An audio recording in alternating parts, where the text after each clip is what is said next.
টুপি না পড়লে নামাজ হবে? কাঁচামরিচ না থাকলে ভাত খাওয়া হবে? এই না বললেন, কাঁচামরিচ ছাড়া কি ভাত খাওয়া যায় না? যে দেশে কাঁচামরিচ নেই তারা ভাত খায় না। টুপি টাপি টুকটাক এগুলি থাকলে ভালো, না থাকলে কোনো সমস্যা নাই। মুসলিম জাহান দুই ভাগে বিভক্ত।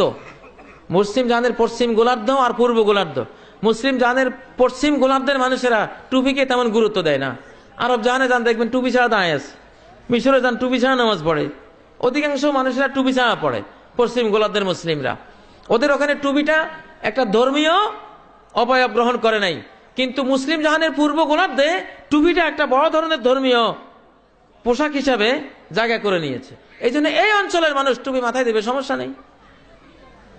টুপি দেওয়া অনেক মুসলমান আছে। জিজ্ঞাসা করলাম, ভাই তুমি যে জোর পড়লে না, কাউ যে টুপি নাই কেমনে নামাজ পড়তে? আরে মুসলমান, গায়ে গেঞ্জি নেই, এই জন্য লুঙ্গি পরে লাভ কি? কিরে ভাই তুই লুঙ্গি পরিস না? কারণ গেঞ্জি নেই। তো গেঞ্জি নেই, লুঙ্গি পরবি না? তুই শয়তান কোথাকার। গেঞ্জি হইলে তোর হইলে হইলো, না হইলে নাই। লুঙ্গি যে তোর ফরজ।